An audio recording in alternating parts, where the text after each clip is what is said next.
আমার কুঞ্জে চলো। না না, তা কি করে হয়? তা কি করে হয়? আমি কথা দিয়েছি তোমার দিদিকে। দিদির নামটা কি? তোমার দিদিকে কথা দিয়েছি। আমাকে তুমি ছেড়ে দাও চন্দ্রা, আজকে তুমি ছেড়ে দাও। ও আচ্ছা, দিদি কি তোমাকে একাই সেবা দিতে পারে? আমি বুঝি সেবা দিতে পারি না? ভালো করে শোনো, তুমি কি একার আধার? তুমি তো জগতের সবার, তাহলে তুমি আমার তো যাবে না কেন? তুমিও নারী, আমিও নারী, আমিও নারী, আমার দিদিও নারী। কি বললো? আমিও নারী, আমার দিদিও নারী। নারী মানে কি?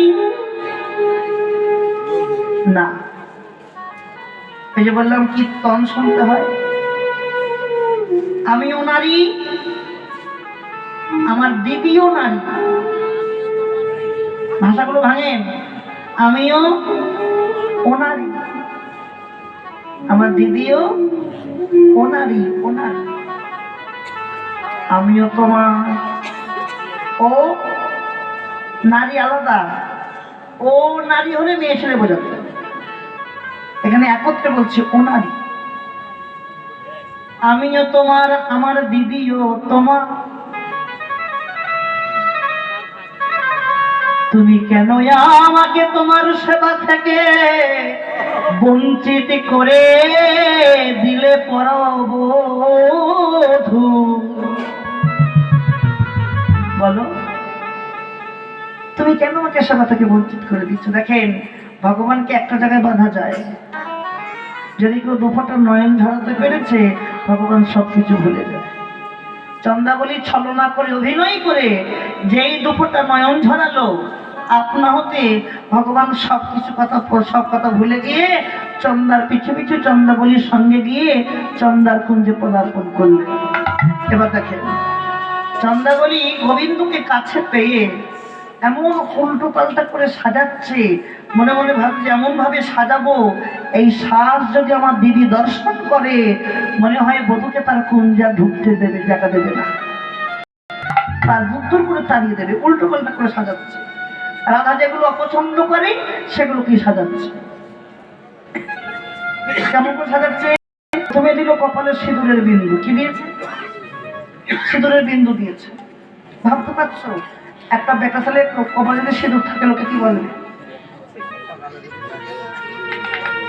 একটা পুরুষ মানুষের ললাট মানে কপালে যদি সিঁদুরের বিন্দু সিঁদুর দেখা যায় সকালবেলায়, তোকে কি বলবে?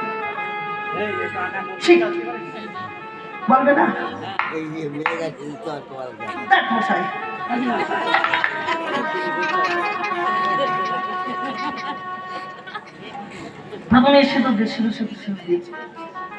নীল বসন করিয়েছে, নীল বসন, গোবিন্দকে নীল বসন করিয়েছে। আর কি করেছিল দিদি? কাজল করিয়েছে। কাজল কোথা থেকে? আমরা কাজল কোথায় করি? ঠোঁটে কাজল দিয়েছে, আবার চোখে দিয়েছে লিপস্টিক। হ্যাঁ, উল্টো পাল্টা করে লক্ষ্য রাখো, উল্টো পাল্টা করে সাজিয়েছে। সাজাবার পর এবার যেই চন্দ্রাবলী গোবিন্দকে পেয়ে একটু জড়িয়ে ধরেছে, আলিঙ্গন করেছে, সঙ্গে সঙ্গে গোবিন্দকে পাওয়া মাত্র, গোবিন্দের অঙ্গের পরশ পাওয়া মাত্র চন্দ্রাবলী না ঘুমিয়ে পড়ল। গোবিন্দের অঙ্গের পরশ পাওয়া মাত্র ঘুমিয়ে পড়ল চন্দ্রাবলী। আর ভগবান চন্দ্রাকে ডাকছে, চন্দ্রা, ও চন্দ্রা, তুমি তো আমন্ত্রণ করে আনলে আমাকে সেবা দেবে বলে, তুমি সেবা না দিয়ে ঘুমিয়ে পড়লে। তোমার কেমন আমন্ত্রণ, কেমন আমন্ত্রণ ডাক? শোনো চন্দ্রা, বহুদিন পর তোমার সঙ্গে মিলন হবার বাসনা জেগেছিল, কিন্তু আজ যেমন তুমি আমাকে সেবা না দিয়ে ঘুমিয়ে পড়লে, আমিও বলে যাচ্ছি জীবনে তোমার সঙ্গে কোনোদিন আর আমার মিলন হবে না। এবার মনে পড়ে গেল, কার কথা মনে পড়ে গেল? প্রভাত হতে চলেছে, তো হয়ে গেল, আর রাধার কথা মনে পড়ে গেল। তাই তো আমার রাধা কি করছে, তাকে তো কথা দিয়েছিলাম। এদিকে বিরোহিনী রাধারানী আমার বধুর আশা পথে নয়ন দিয়ে যখন দেখলো প্রভাত হয়ে গেল, ললিতাকে বলল, ললিতা রে, ও ললিতা, আমার বধূ বলেছিল নিশির 10 দণ্ডে আসবে, কিন্তু এখন যে প্রভাত হয়ে গেল, একবার জানা আমার বধূকে দেখে আয়, মনে হয় বধূর কোনো বিপদ হয়েছে। মানে তো বধূ কথা দিয়ে কথা রাখতো। হ্যাঁ, দেখে সখী, আমি যে যাবো তোর বধূকে দেখতে, তা তুই আমাকে কি কিছু পুরস্কার দিবি না? বল, কি পুরস্কার দিবি না? কিছু কি পুরস্কার নিবি বল? বেশ, তোকে কি পুরস্কার দেবো জানিস? আমার গলার গজমতি হার, কি হার? গজমতি হার আমি তোর গলায় পরাইয়ে দেব।